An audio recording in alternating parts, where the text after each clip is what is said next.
Live from Chicago's NBC 5, this is NBC 5 News at 10. A hostage standoff is entering its 20th hour. 2 young women are being held captive by an armed man. Good evening to you. I'm Marion Brooks. Warner and Allison are off tonight. At this hour, police are still surrounding that home on the south side, working to end the situation peacefully. NBC 5's Alex Perez joins us live now near 68th and Jeffrey with the very latest. Alex? Marion, this is an ongoing situation, and at this hour, we still have more questions and answers. Police say no one has been injured. This all apparently began as some sort of tenant disagreement and has escalated into a hostage standoff. Almost 20 hours after it all started, police negotiators continue working to help free 2 females being held hostage by a gunman. The hostages' family members are making an emotional plea to their loved one and the gunman. I just want to tell her just be calm and don't get excited that we trying all we can to try to get her out, and I hope and I pray to God that he don't try to hurt her. This all started at about 1:30 Thursday morning after police heard shots fired at 6942 South Jeffrey. Apparently, the gunman, who has only been identified as Lance, entered a second-floor apartment there and has been holding the 2 females hostage ever since. The gunman's sister is working with authority and makes this plea to her brother. The police are willing to negotiate with you. They're waiting for you whenever you're ready. Everything is going to be okay. We are definitely trying to ensure that no injuries occur and this ends in a peaceful and safe manner. As Thanksgiving Day comes to an end and the standoff continues, the hostages' family members are consoling each other and asking the gunman for mercy. Do the right thing. You know what I'm saying? Just do the right thing. That's all he got to do. Just do the right thing.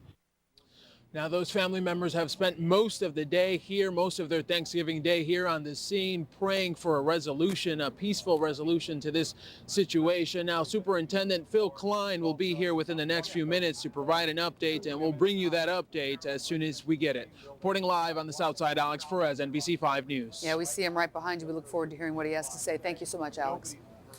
Meanwhile, Chicago police have issued a community alert in the Lincoln Park neighborhood tonight following a sexual assault there this morning. The attack happened in an alley in the 3100 block of North Seminary. Police say the victim was forced off the street before 5 a.m. by a man in his 20s. The offender is described as being baby-faced and having braided hair. Police are reminding women not to walk home alone, especially in the early morning hours, and to avoid alleys and dark areas. Naperville's fire chief is now out on bond after being arrested yesterday for punching his son. Fire Chief John Wu has been put on administrative leave following the dispute. Wu's 17-year-old son called the police and told them an argument had escalated, and then his father apparently punched him in the stomach. Police went to the home. Wu confirmed he'd done it and was arrested at that point for domestic battery. Apparently, 4 people who could hardly wait until Thanksgiving's table was cleared to get out and shop got lucky today because there were a whole lot more options for them this year. NBC 5's Rob Elgas is here with more on the shopping frenzy. Hey, Rob. Hey, Marion. You know, some stores are open right now offering well-fed, maybe somewhat groggy people a chance for some incredible deals before that infamous Black Friday. Another wave of stores opens at midnight, then even more at 5 a.m. At 9 p.m. sharp, hundreds of people pour into CompUSA. The downtown electronics store will stay open until midnight tonight. Most people would say that you guys are crazy for waiting in line tonight. No, this is like Thanksgiving fun. Did you have a laptop or a desktop? Hours earlier, a line began to form outside and grew and grew and grew. How much money do you think you're going to spend?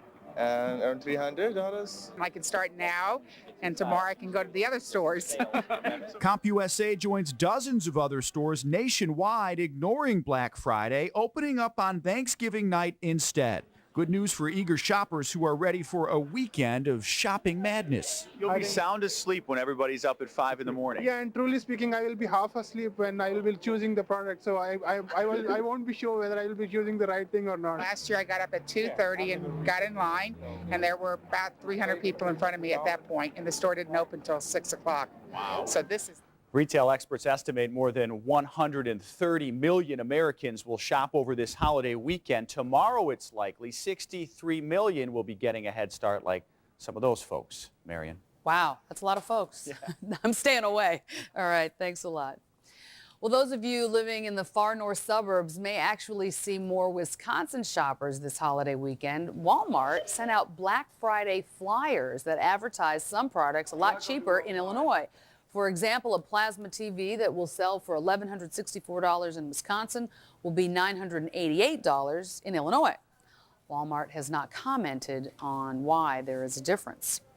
And thousands of spectators lined State Street today as the annual Thanksgiving Day Parade stepped off downtown.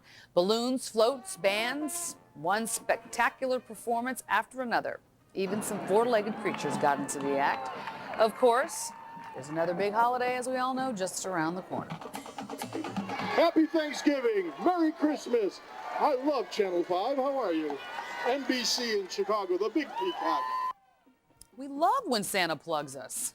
Of course, it doesn't feel like Christmas just yet. I think it got up into the mid-50s today. It's so unseasonably warm, the Hawaiian dance troupe felt right at home. Everybody enjoying the balmy weather. No complaining. And the holiday spirit didn't stop on State Street. Volunteers served Thanksgiving dinner to more than 600 clients of Chicago's Haymarket Center. Founded in 1975, the facility is a comprehensive substance abuse center located on the city's near west side. It's the city's largest drug and alcohol detoxification center that serves more than 16,000 clients every year. And diners got a little smooth jazz with their trimmings at the Signature Room today. Look at that view. It's from the 95th floor of the Hancock Center, and you know it was gorgeous on this beautiful sunny day. The restaurant hosts 1,500 guests during their annual Thanksgiving buffet.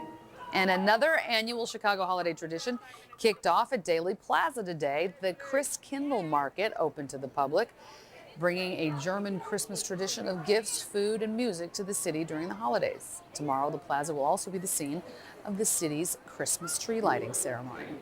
And for those who couldn't make it out for a holiday meal, Little Brothers Friends of the Elderly volunteers made home deliveries all across the city. The group also hosted parties at several locations for those seniors who were able to get out today. And this Thanksgiving has been special for one man from Hobart, Indiana. He received the gift of life today, a transplanted heart. It was donated by the family of a young murder victim. Terry Zemicki had battled a failing heart for the last 24 years, and doctors recently told him it no longer was pumping blood properly to his other organs, and he needed a new heart and kidney.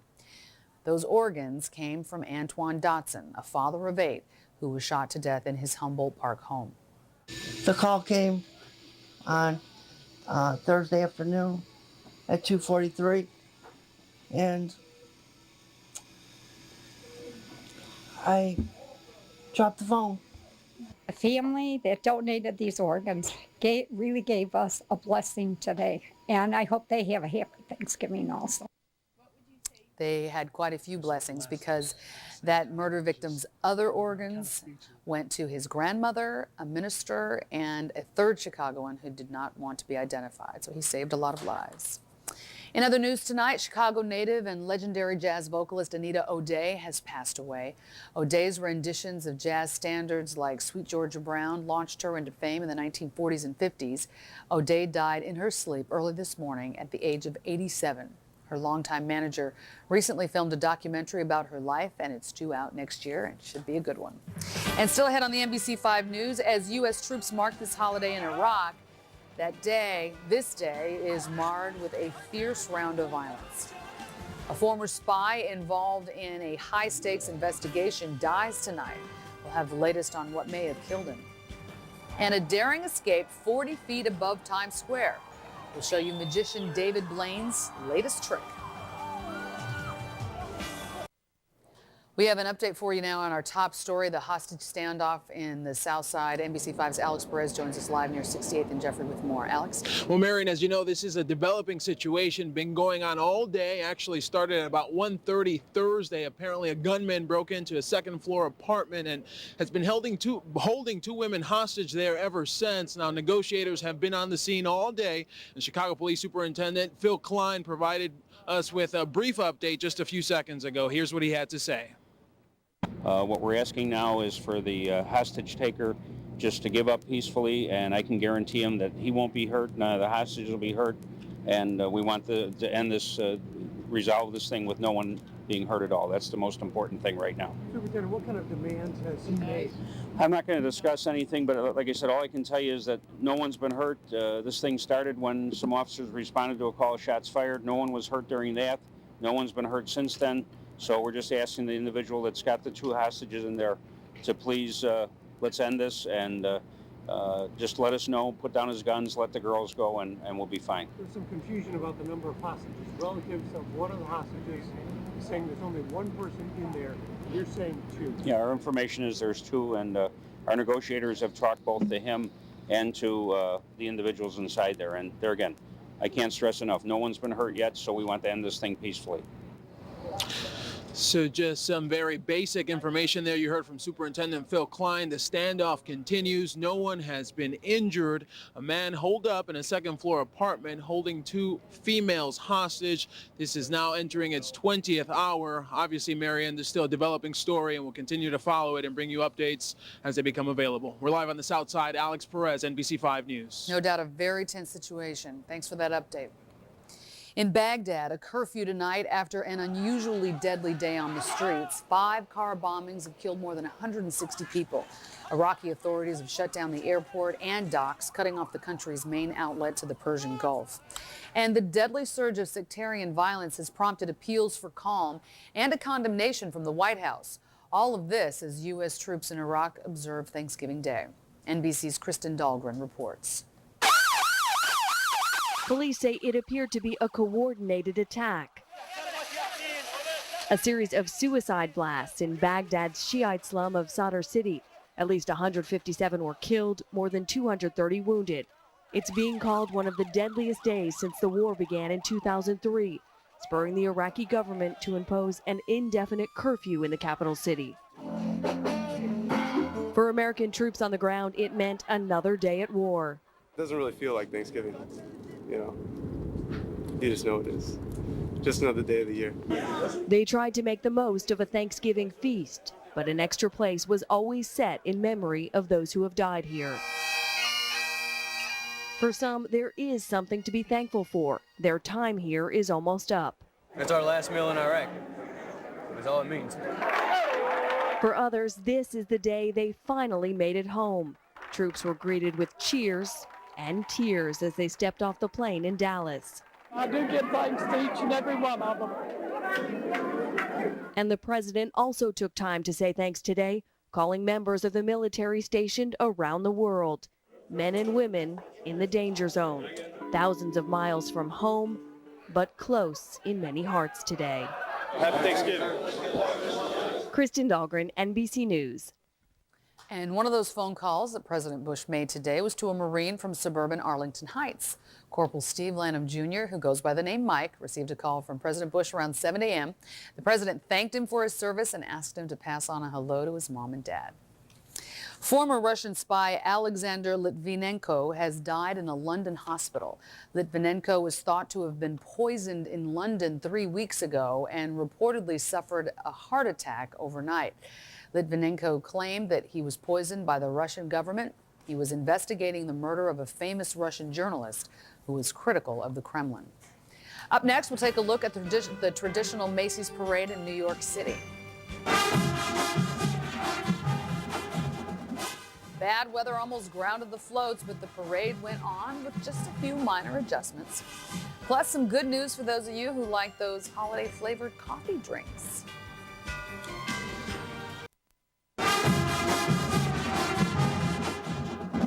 In New York, the famous balloons were out flying, but a little bit lower today. Officials at the Macy's Thanksgiving Day Parade waited until the last minute before giving the go-ahead because of the strong winds in Manhattan. They said just fly them a little bit lower.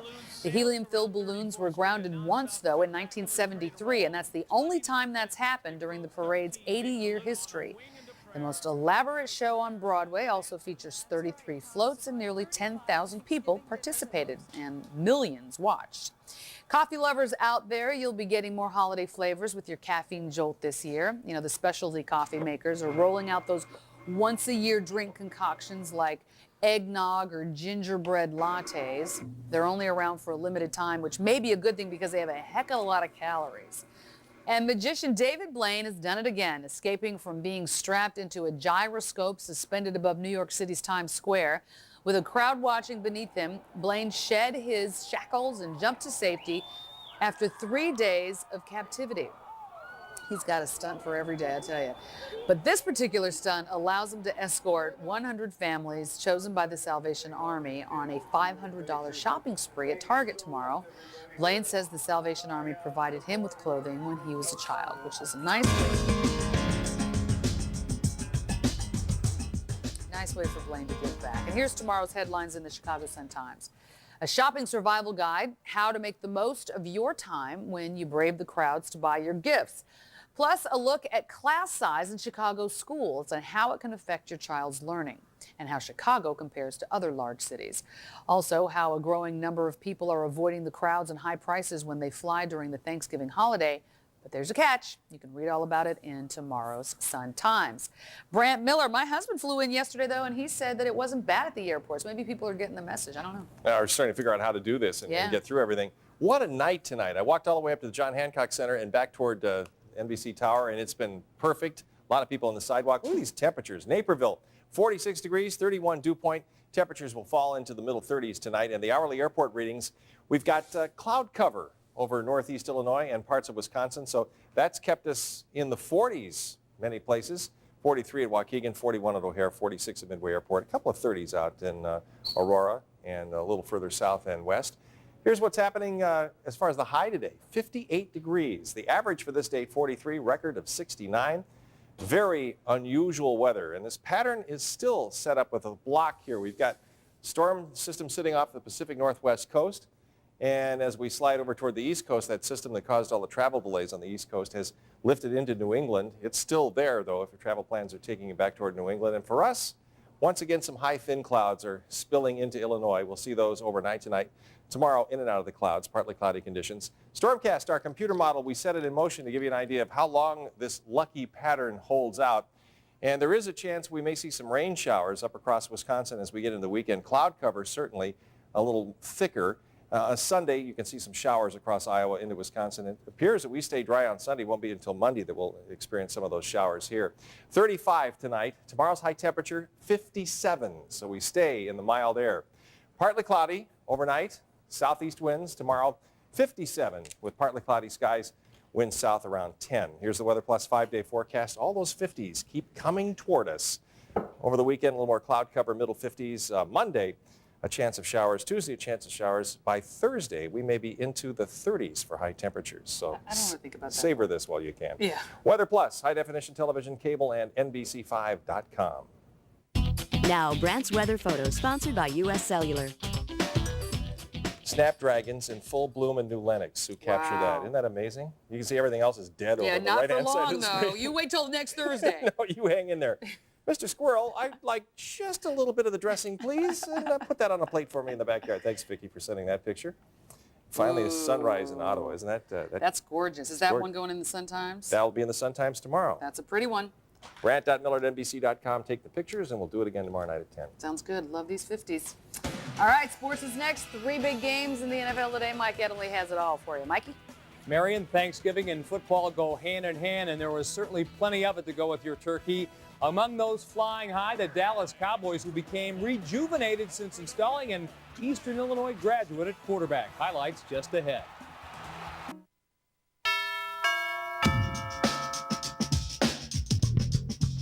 Thanksgiving and football, an American tradition that never gets old, and 2006 no exception. Even if the games aren't as tasty as your turkey and gravy, we still watch. In Dallas, quarterback Tony Romo put on quite a show this afternoon.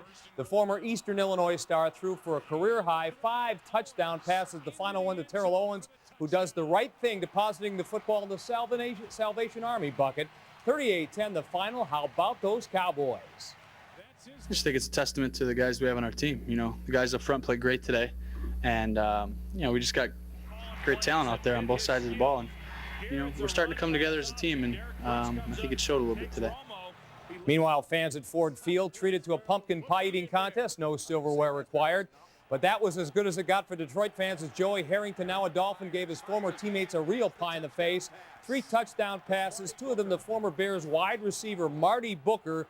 Sweet redemption for Joey Harrington. Big day for Booker. The Fish win 27-10. Miami now has won 4 straight games.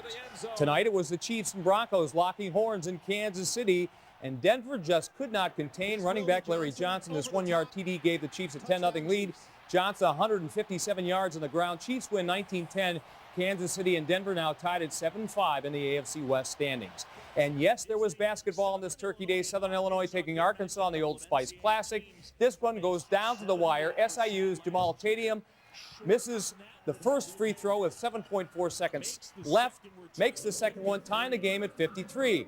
Razorbacks, however, they go for the win. And watch here, Patrick Beverly, he misses a 3-point shot at the buzzer. The game goes to overtime. Arkansas's Gary Irvin will hit the driving layup right here. This puts the Hogs up 57-53. The Salukis' Brian Mullins will miss this floater coming up in the lane. SIU held scoreless during overtime. Arkansas comes out a 61-53 win. Well, finally, it's Thursday night, which means we take 5. Tonight with Bears quarterback Rex Grossman. Okay, Rex Grossman, you're taking 5. Which name do you like better, your first or your last name? First. Why? I think it's unique, and I don't know, people tend to remember it. Did you ever get teased for either name? No, not really. People may have said something about gross, you're gross, man, or something like that, something stupid like that, but it didn't hurt my feelings. Your favorite movie? Favorite movie? I just love Ace Ventura. Hi, Captain Stubing. I just think that is hilarious. Do you have a nickname like Broadway Joe? You put me on the spot here. I've heard Sexy Rexy, just from in high school, just because it rhymes. Who's the best quarterback who's not a quarterback on the Bears? Who thinks he's a quarterback? I think, the 2 guys that I just kind of sense that they think they could be quarterback, Alex Brown and Brian Urlacher. Brian always jumps into passing drills and we're trying to throw it into the bucket like 40 yards away. He's actually pretty good. He probably could do it. And Alex Brown always tries to see if he can out-throw me, distance-wise, but, he doesn't come close. We know that you're a student in the classroom. What kind of student were you in real school? Well, I wasn't that good. What's the best way of cheating you ever learned? I don't advocate cheating at all, I want to be politically correct. But I think everyone, at some point in their life has looked, over their shoulder every once in a while, especially if they get stuck. But kids don't cheat. It's bad. It's bad to cheat. Rex Grossman, thanks for taking 5. Thanks a lot. Looking over just a 10. Cheat or repeat, and when in doubt, look about. Collaborate to graduate. Done it before, maybe, Mike? No. No. All right, we'll be right back.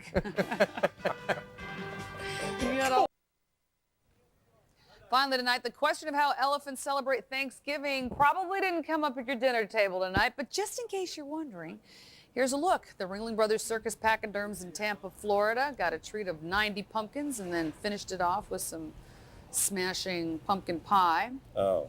Because that's what they do. Look at that. Feeling around for the best one. Anyway, hope you enjoyed your Thanksgiving meal this afternoon. A little whipped cream on that, don't you think? They would have made all the short difference in the world. They wouldn't have thrown them away then. Yeah. Thank you for joining us. A reminder, the news begins tomorrow morning at 5 a.m. Take care. Ringling Brothers Barnum.